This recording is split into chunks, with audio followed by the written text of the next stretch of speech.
नमस्कार, good morning, सुप्रभात। मैं हृदय मिश्रा आप सभी का स्वागत करता हूं डिकोड एग्जाम के इस डेली करंट अफेयर प्रोग्राम में। कैसे हैं आप सभी लोग? आई होप आप सभी लोग अच्छे होंगे और अपनी पढ़ाई को बहुत ही बेहतर ढंग से कर रहे होंगे। देखिए, आज है 12 अप्रैल और आज की कुछ महत्वपूर्ण करंट अफेयर पर हम लोग चर्चा करें, लेकिन उसके पहले आपसे मैं रिक्वेस्ट करना चाहता हूं कि इस वीडियो को ज्यादा से ज्यादा लोगों तक शेयर कर दीजिएगा, ताकि हर उस अभ्यर्थी को इसका फायदा मिल सके जो ग्रामीण पृष्ठभूमि से है या उस स्टूडेंट को कोई मैगजीन या कोई पत्रिका नहीं मिल पा रही है ऑथेंटिक करंट अफेयर्स के लिए। तो आपको आपका एक कर्तव्य बनता है कि उस जो है स्टूडेंट तक आप जो है इस वीडियो को पहुंचाएं। चलिए, आइए हम बिना देरी के आज के सेशन को स्टार्ट करते हैं और देखते हैं कि क्या कुछ करंट अफेयर्स हम लोगों ने शुक्रवार को पढ़ा था। ठीक है, चलिए।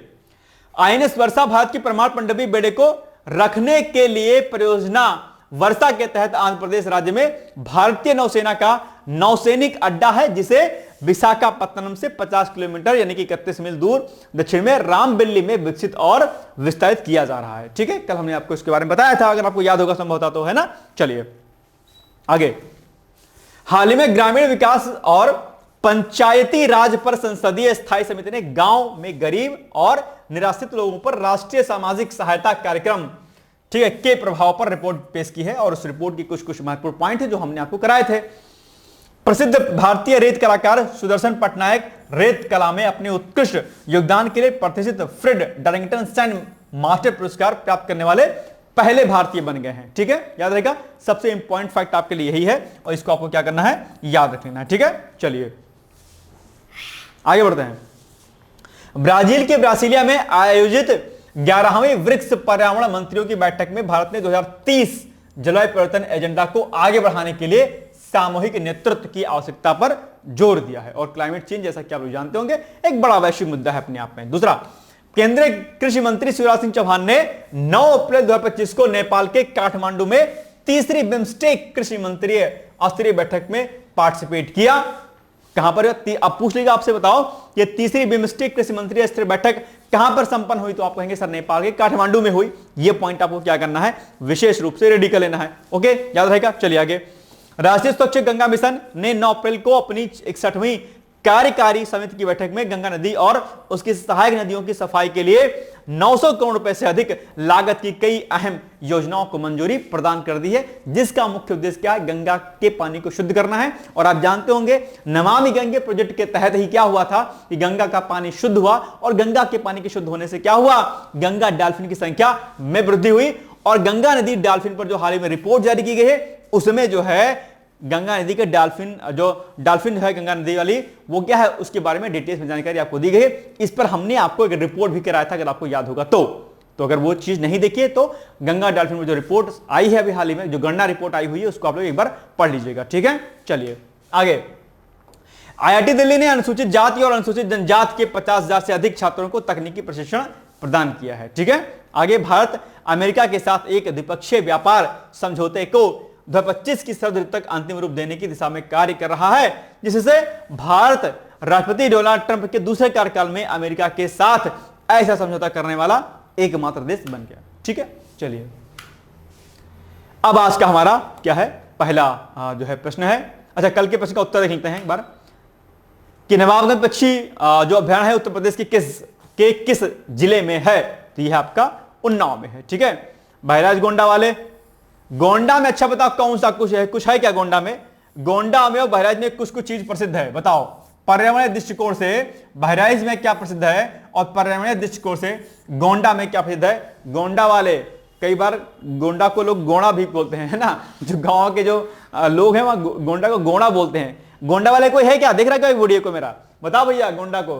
ठीक है, और बहराइच है तो है कलाकार है नहीं। ठीक है, तो यहां पर बहराइच में अभी दरगाह शरीफ का मेला शुरू होने वाला 15 मई से, जानते होंगे, है ना। तो दरगाह मेला कहां पर लगता है और किस लिए प्रसिद्ध है? और ठीक है, और यहां पर जो है एक राजपूत राजा हैं, वो फेमस है बहराइच में, उन पर भी प्रश्न कई बार पूछा जाता है, जिसका उद्घाटन प्रधानमंत्री श्री नरेंद्र मोदी के द्वारा किया गया था। बताओ वो कौन से राजा हैं जिनका उद्घाटन, इनकी मूर्ति, उनका स्मारक स्थल का उद्घाटन प्रधानमंत्री श्री नरेंद्र मोदी ने 4-5 साल पहले किया था, 6-7 साल पहले? बताओ अगर आपको याद है तो।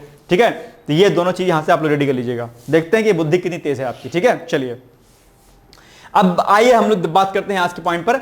सुप्रीम कोर्ट ने अनुच्छेद 200 के संदर्भ में राज्यपाल की शक्ति को स्पष्ट किया है। ये चर्चाओं में, इस पर मैंने ऑलरेडी एक आर्टिकल आपको कराया है।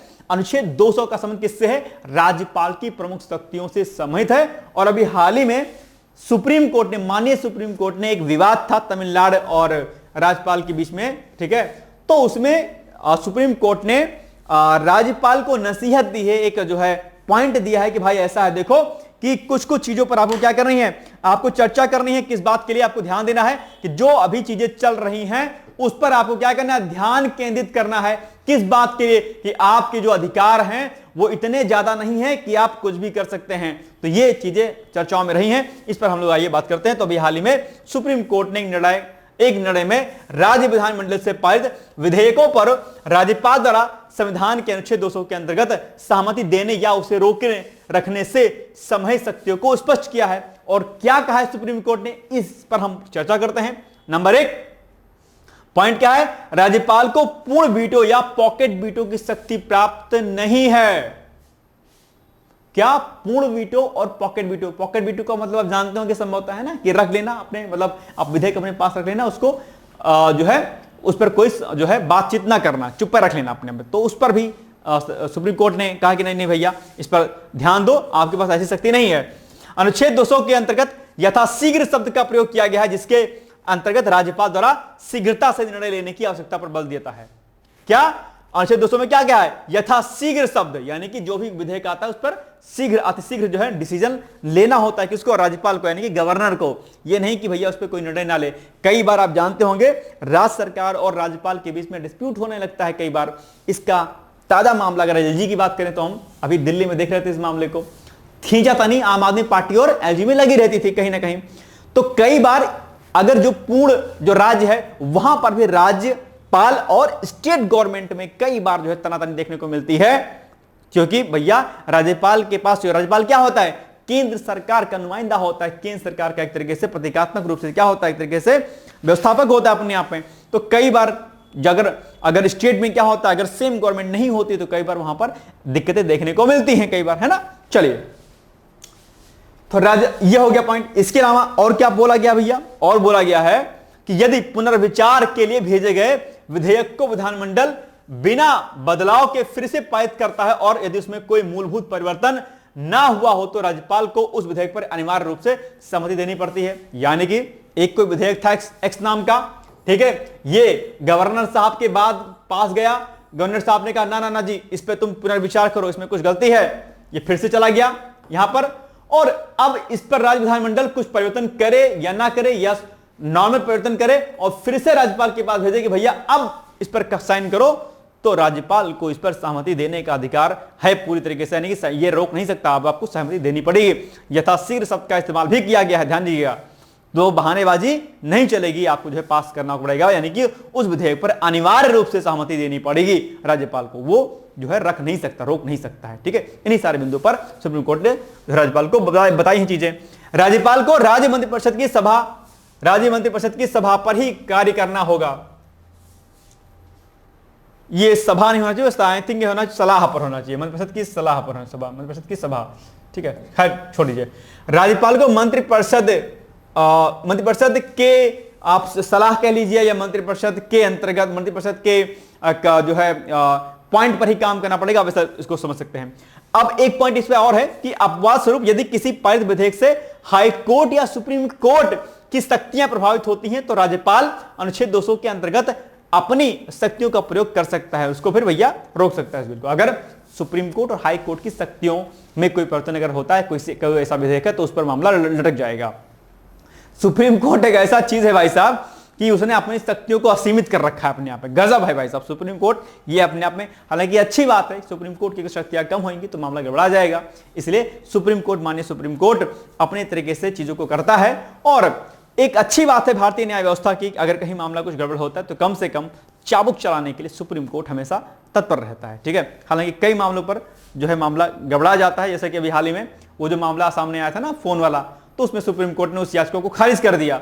मुझे लगता है कि माननीय सुप्रीम कोर्ट को उस पर विचार करना चाहिए था, है ना, फोन वाले मामले को लेकर के, लेकिन अब क्या कहा जाए, माननीय सुप्रीम कोर्ट है, न्यायालय है, उच्च है, सभी के लिए सम्माननीय है, हमारे लिए भी सम्माननीय है, हमें उसका जो है क्या करना चाहिए, उसको मानना चाहिए उसके फैसलों को। चलिए, ये पॉइंट हमने आपको बता दिया। अनुच्छेद 200 के अंतर्गत विधानसभा द्वारा पारित किए गए सभी विधेयकों को राज्यपाल की मंजूरी चाहिए होती है। इस संदर्भ में राज्यपाल के पास 4 विकल्प होते हैं। अगर विधेयक जो विधानमंडल से पारित हुआ है तो राज्यपाल के पास 4 अधिकार होते हैं। कौन कौन से?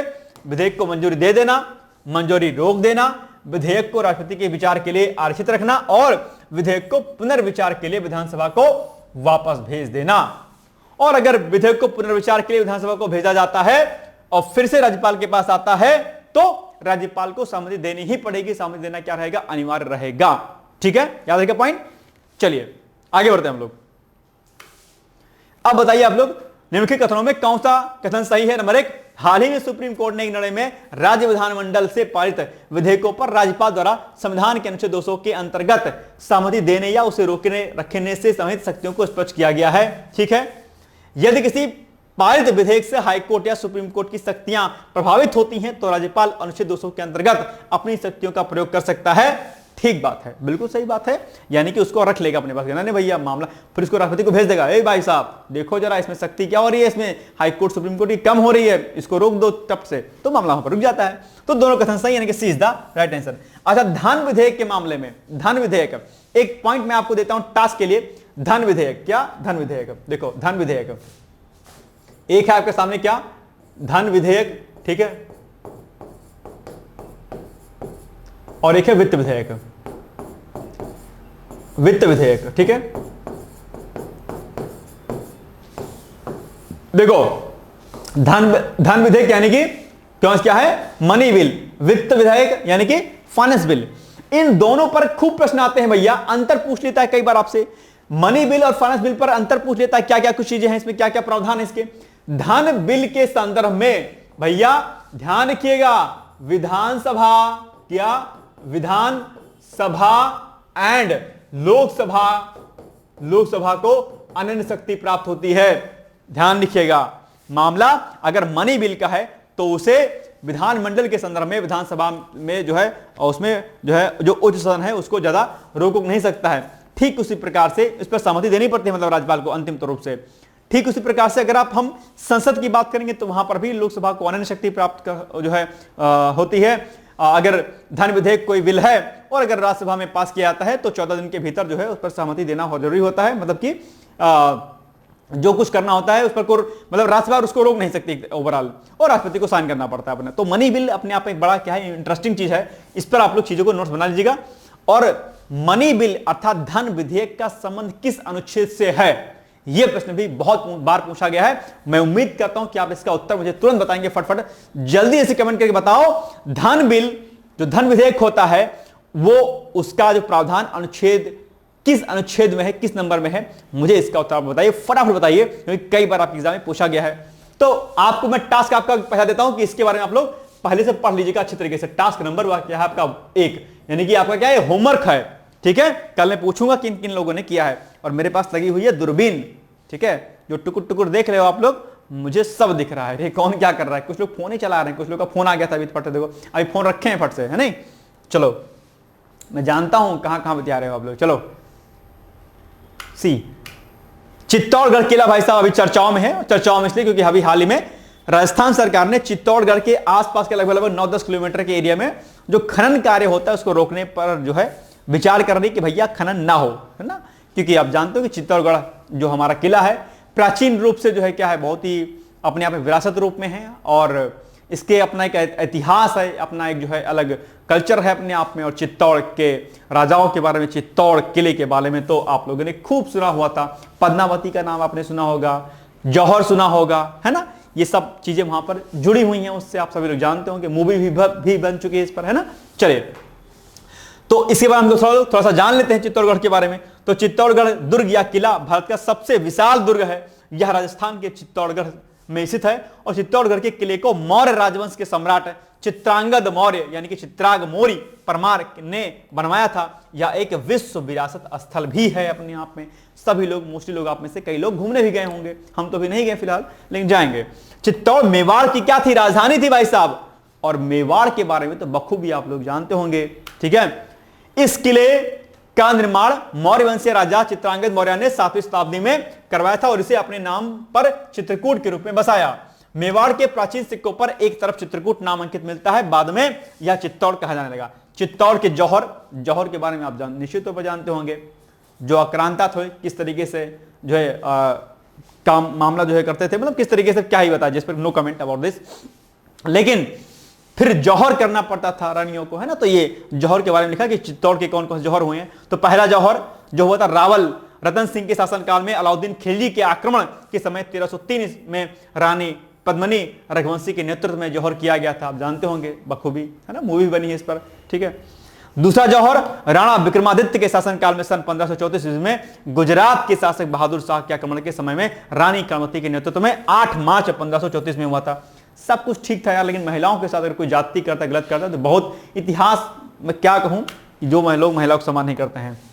तीसरा जौहर राणा उदय सिंह के शासनकाल में अकबर के आक्रमण के समय, अकबर के शासनकाल में, महान अकबर जिसको आप पढ़ते हैं, ठीक है, शासनकाल में अकबर के आक्रमण के समय 25 फरवरी 1568 में पत्ता सिसोदिया की पत्नी फुल कंवर के नेतृत्व में जौहर किया गया था। ये सब चीजें हैं, आप लोग जानते होंगे, खैर no comment about this matter, नहीं तो आप लोग तो कुछ और ही समझ लेते हो। चलिए अब बताइए प्रश्न आप लोग, चित्तौड़गढ़ किले के संदर्भ में लिखित कथनों में कौन सा से कथन सही नहीं है?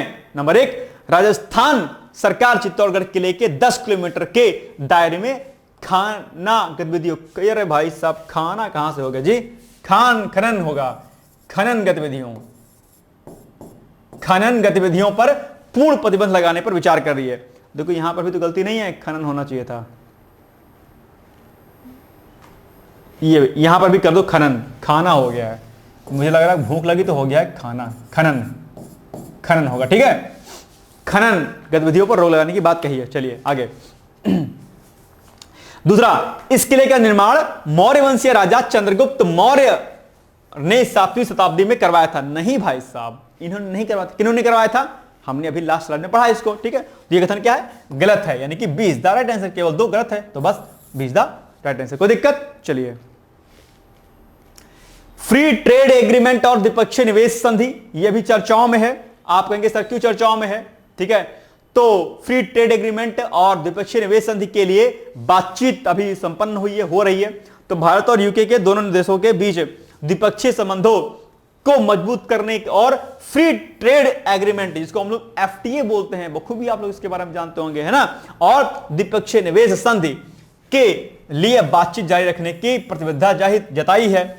यह जानकारी लंदन में आयोजित 13वें इकोनॉमिक एंड फाइनेंशियल डायलॉग में दी गई, जिसकी अध्यक्षता केंद्रीय वित्त मंत्री निर्मला सीतारमण और ब्रिटेन की chancellor of exchequer chair Rachel रिव्स ने किया, ठीक है। चलिए, दोनों पक्ष औद्योगिक क्षेत्रों के बीच संबंधों को मजबूत करने और सप्लाई चेन को सपोर्ट करने के लिए भारत ब्रिटेन रक्षा औद्योगिक रोडमैप पर हस्ताक्षर करने पर विचार कर रहे हैं, ठीक। आगे, भारत और यूके ने हाल के वर्षों में हुए फाइनेंशियल सर्विसेज ट्रेड का स्वागत किया, इसे और आगे बढ़ाने के लिए मिलकर काम करने की प्रतिबद्धता व्यक्त की है। यह भी हो सीतारमण जी ने जो पार्टिसिपेट किया है, उसी की बैठक के बारे में जानकारी यहां पर दी गई है, ठीक है। चलिए बताओ आप लोग कि 13वें इकोनॉमिक एंड फाइनेंशियल डायलॉग की अध्यक्षता इनमें से किसने की है?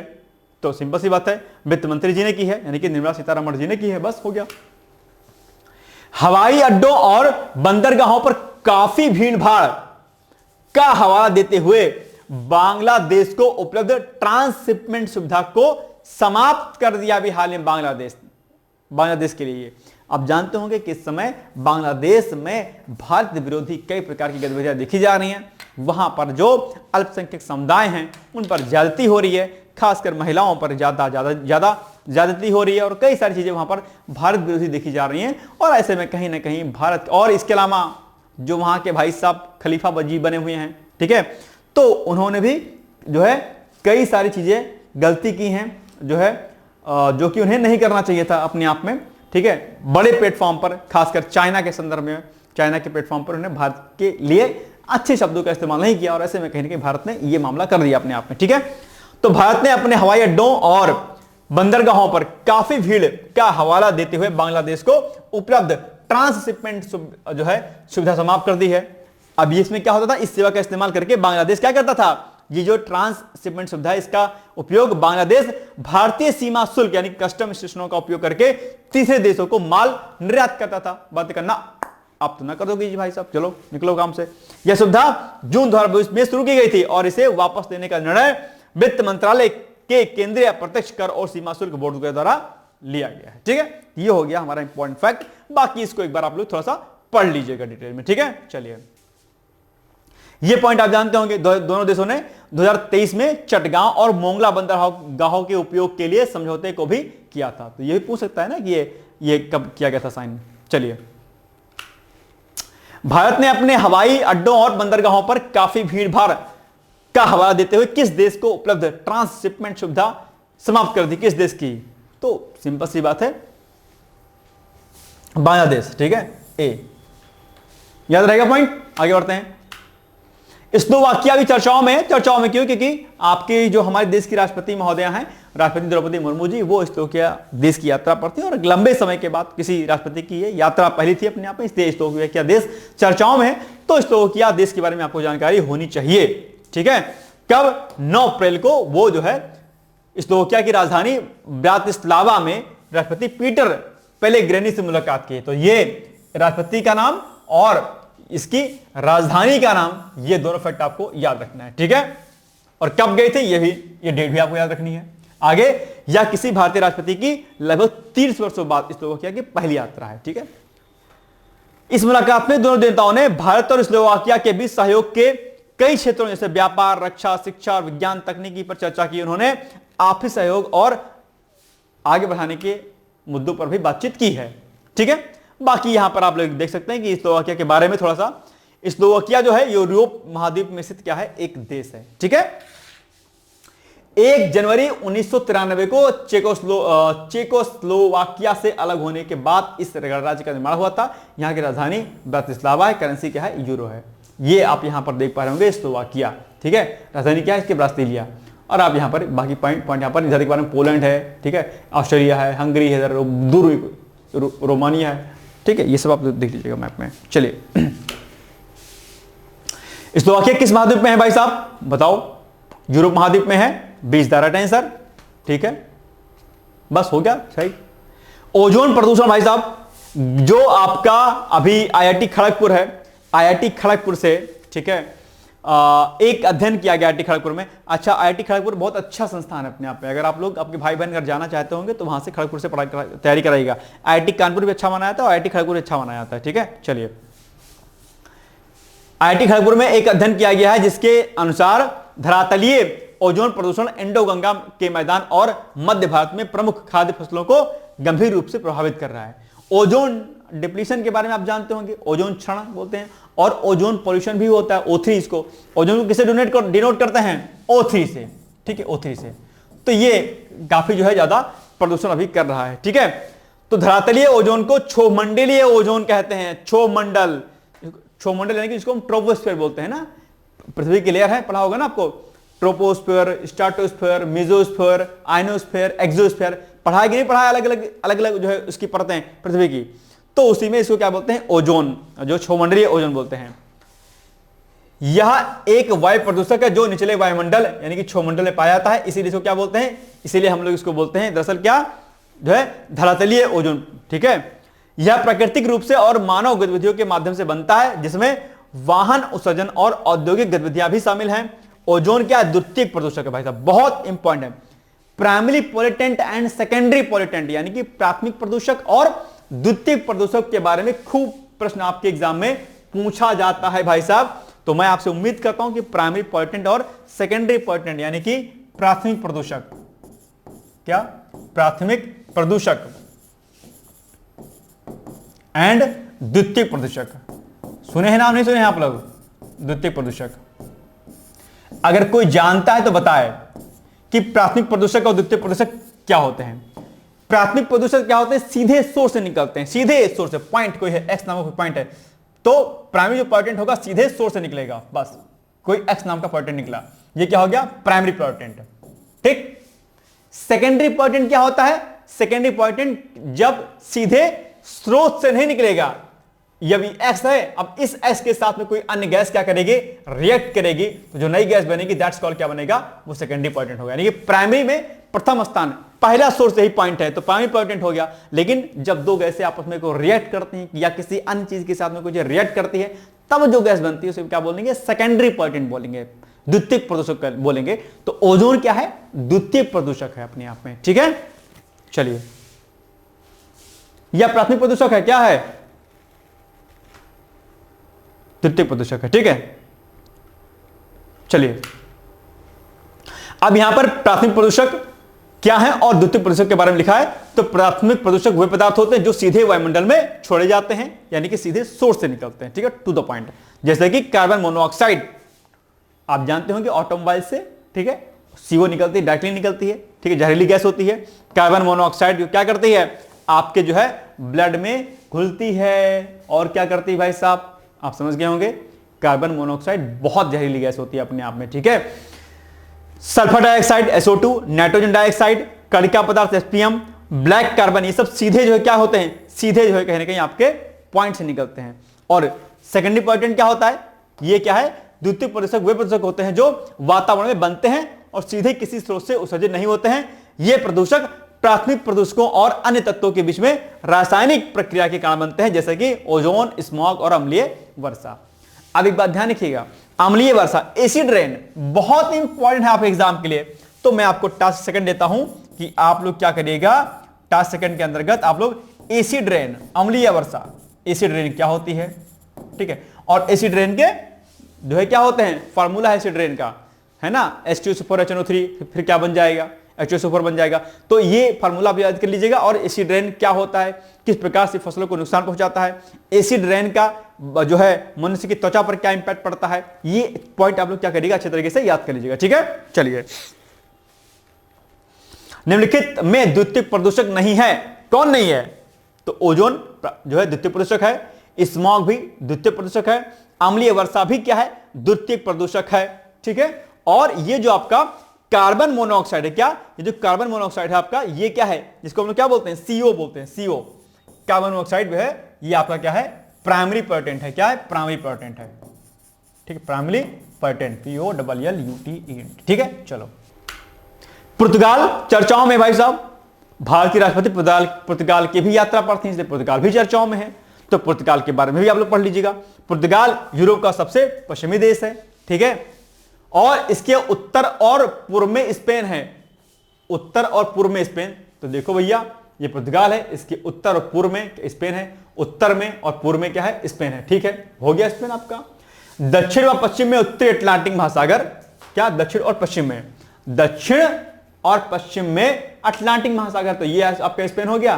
सॉरी, ये क्या हो गया? ये आपका पुर्तगाल हो गया। सॉरी, ये पुर्तगाल है। पुर्तगाल के इधर क्या है? स्पेन है। और पुर्तगाल के अगर आप देखेंगे तो पश्चिम और दक्षिण में, ये पश्चिम हो गया और ये क्या हो गया? दक्षिण हो गया। यहां पर अटलांटिक ओशियन आपको दिखाई दे रहा होगा, पूरा भरा भरा सा, है ना। तो बस हो गया, ये लिखा है। राष्ट्रपति कौन है? रेबेलो डिसूजा है। राजधानी लिस्बन है। और यहाँ की टैगस नदी इसे दो भागों में बांटती है इस देश को। यहाँ की टैगस नदी आपसे प्रश्न पूछ लेगा कि कौन सी ऐसी नदी है जो पुर्तगाल को दो भागों में डिवाइड करती है, आप कहेंगे टैगस नदी। कौन सी? टैगस नदी, याद रहेगा। चलिए, पुर्तगाल के संदर्भ में निम्नलिखित कथनों में कौन सा कथन सही है? नंबर 1, पुर्तगाल यूरोप का सबसे पश्चिमी देश है, बिल्कुल ठीक बात है। इसकी राजधानी जो है लिस्बन है, बिल्कुल सही बात है। दोनों कथन सही है, यानी कि C is the right answer. Okay, कोई दिक्कत? चलिए, महावीर जयंती अभी हाल ही मनाई गई है, छुट्टी भी थी, गैस्ट्रो छुट्टी भी होती है यूपी में, आप जानते होंगे, है ना। तो अभी हाल ही मनाई गई और महावीर जी की जयंती तो महत्वपूर्ण है ही है, लेकिन साथ साथ में भगवान महावीर आपकी परीक्षा के लिए क्या है? बहुत इंपॉर्टेंट, यानी जैन धर्म आपके लिए क्या है? बहुत इंपॉर्टेंट। आपके एंशिएंट हिस्ट्री में खूब प्रश्न यहां से पूछा जाता है। तो हर साल चैत्र महीने की शुक्ल पक्ष की त्रयोदशी को महावीर जयंती मनाई जाती है। भगवान महावीर जैन धर्म के 24वें तीर्थंकर थे भाई साहब, ठीक है। ये बहुत पूछा था आपके एग्जाम में, खूब पूछा जाता है, ठीक है, इसको आप लोग याद रखिएगा। भगवान महावीर का जन्म करीब 2500 वर्ष जो है पहले हुआ था, वैशाली गणराज्य के क्षत्रिय कुंड में क्षत्रिय परिवार में हुआ था। 30 वर्ष की आयु में महावीर ने संसार से विरक्त होकर राज वैभव त्याग लिया और संन्यास ग्रहण धारण कर आत्म कल्याण के पथ पर निकल पड़े। अब इनके कुछ कुछ पॉइंट हैं। इनका अन्य नाम क्या था? वीर था, वर्धमान था, शिक्षाएं अहिंसा, परिग्रह, अनेकांतवाद, ठीक है। पूर्व तीर्थंकर पार्श्वनाथ थे इनके पहले के, वंश इनका जातीय था, पिता राजा सिद्धार्थ थे, माता त्रिशला थी, जन्मस्थान क्षत्रियकुंड वैशाली के निकट था, मोक्ष कार्तिक कृष्ण अमावस्या के दिन मिला, मोक्ष स्थान कौन सा था, पावापुरी जिला नालंदा बिहार था। उन्होंने दुनिया को जैन धर्म के पंचशील सिद्धांत बताए, जो है क्या, अहिंसा, सत्य, अपरिग्रह और अस्तेय और ब्रह्मचर्य। और यही भैया आपके जो क्या होते हैं, जब आप वो पढ़ते हैं ना प्राणायाम, तो उसमें जो आपके जो 7 तत्व होते हैं ना, यम नियम आसन प्रत्याहार प्राणायाम ध्यान ध्यान समाधि, उसी के अंतर्गत ये आता है। ठीक है, उन्होंने अनेकांतवाद, स्यादवाद और परिग्रह जैसे अद्भुत महावर्ती सिद्धांत जो है इन्होंने दिए थे। बहुत अच्छा जैन धर्म अपने यहाँ पे पढ़िएगा इसके बारे में। ठीक है, यहां से प्रश्न खूब पूछा था एग्जाम में। चलिए, भगवान महावीर के संदर्भ में निम्नलिखित कथनों में कौन सा ऐसे कथन सही नहीं है? सही नहीं कौन सा है? हर साल चैत्र महीने की शुक्ल पक्ष की त्रयोदशी को महावीर जयंती मनाई जाती है, ठीक बात है। भगवान महावीर जैन धर्म के 22वें तीर्थंकर थे। नहीं भाई साहब, 24वें थे, गलत है ये।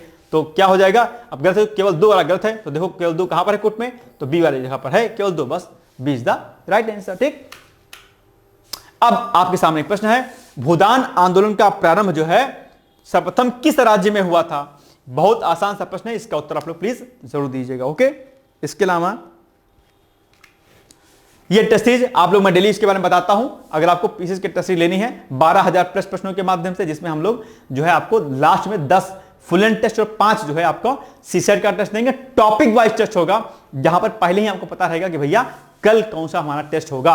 और इसके अलावा जो आपका मेंस का टेस्ट होगा, मेंस में भी हम लोग टॉपिक डिसाइड किए हुए हैं, उसमें भी आपका टेस्ट होगा। उसमें भी आप अपने आंसर को लिख सकते हैं, हमें भेज सकते हैं, आपकी कॉपी चेक होती है, उसका मॉडल आंसर भी आपको दिया जाता है, और आपको में निरंतर सुधार की बात भी उसमें बताई जाती है आपको। ठीक है, तो ये आप इसको ज्वाइन कर सकते हैं। और इसके लिए 8604409201 पर आप सीधे मुझसे संपर्क कर सकते हैं। और इसके अलावा आरओ की टेस्ट भी चलती है। 7 अप्रैल से आरओ की टेस्ट अभी नई स्टार्ट हुई है। ठीक है, अगर आप चाहते हैं जुड़ना तो जुड़ जाइएगा, वहां पर भी लगातार 3 महीने तक आपका टेस्ट होगा। और उसके लिए भी आप नीचे कॉन्टैक्ट नंबर पर संपर्क मुझसे कर सकते हैं, कोई आपको समस्या नहीं होने वाली। ठीक है, या जो संस्थान के नंबर है कोचिंग वाले, उस पर आप बात कर सकते हैं। इसके अलावा पीसीएस का बैच लेना है तो उसके लिए भी आप मुझसे संपर्क कर सकते हैं। ठीक है, इसी नंबर पर। चलिए बताइए, टिप्पणी करना है आपको, अमेरिकी व्यापार नीति का भारत पर प्रभाव। अभी जो नई नई नीतियां व्यापारिक ला रहा है अमेरिका, उसका असर भारत पर क्या प्रभाव पड़ेगा, ये आपको बताना है। मैं उम्मीद करता हूं कि इसका उत्तर आप लोग लिखेंगे। ठीक है, चलिए, ये हो गया हमारा आज का महत्वपूर्ण करंट अफेयर्स का वीडियो। मिलेंगे हम लोग कल, तब तक आप लोग पढ़ते रहिए, मस्त रहिए, व्यस्त रहिए, संडे एंजॉय कीजिए। संडे को मेरा वीडियो नहीं आता है। ठीक है, तो मिलेंगे हम लोग कल, तब तक के लिए जय हिंद, जय Bharat, thank you so much, bye bye, take care, all the best. दोस्तों, क्या आप पीसीएस अधिकारी बनना चाहते हैं? यदि हाँ, तो डिकोड एग्जाम लेकर आया है यूपी पीसीएस फाउंडेशन कोर्स 2025। यह एक ऑल इन वन कोर्स है, जिसमें प्रीलिम्स मेंस दोनों ही परीक्षाओं के लिए वीडियो लेक्चर, एनसीईआरटी और standard books based bilingual notes उपलब्ध कराया जा रहा है। इस कोर्स में प्री और मेंस के सभी प्रीवियस ईयर क्वेश्चंस पेपर भी वीडियो लेक्चर के माध्यम से कोर्स में सम्मिलित होंगे। साथ ही साथ में कोर्स का कंटेंट गुणवत्तापूर्ण होने के साथ ही साथ एग्जाम ओरिएंटेड है, जिससे कोर्स लेने वाले स्टूडेंट्स को कोई भी बाहरी पुस्तक या नोट्स पढ़ने की आवश्यकता न पड़े। इस कोर्स में प्रीलिम्स और मेंस के टेस्ट सीरीज तथा आंसर राइटिंग प्रोग्राम भी शामिल है, जिसके साथ ही साथ टेलीग्राम ग्रुप में रेगुलर टॉपिक वाइज टेस्ट कराए जाएंगे। इसके साथ ही सीसेट, निबंध तथा सामान्य हिंदी की अतिरिक्त कक्षाएं भी चलाई जाएंगी तथा हमारे कोर्स से परीक्षा में सफल होकर इंटरव्यू देने वाले विद्यार्थियों को इंटरव्यू की भी तैयारी कराई जाएगी। और अंतिम परिणाम कुछ भी हो, पूरी फीस उन्हें रिवार्ड के स्वरूप जो है वापस कर दी जाएगी तथा अगले बैच में उन्हें निःशुल्क प्रवेश प्रदान किया जाएगा। उल्लेखनीय है कि डिकोड एग्जाम एक संस्थान के रूप में 5 वर्ष के अपने सफल कार्यकाल में अब तक 55 से अधिक विद्यार्थियों को विभिन्न परीक्षाओं में अंतिम सफलता दिलाने में अपना सफल योगदान दे चुका है। इस कोर्स की फीस 15,000 रुपये निर्धारित की गई है, लेकिन पहले प्रवेश देने वाले 100 विद्यार्थियों को 3,000 रुपये की विशेष छूट दी जा रही है। और अधिक जानकारी के लिए हमारे संस्थान के नंबर 6307495944 पर संपर्क करें।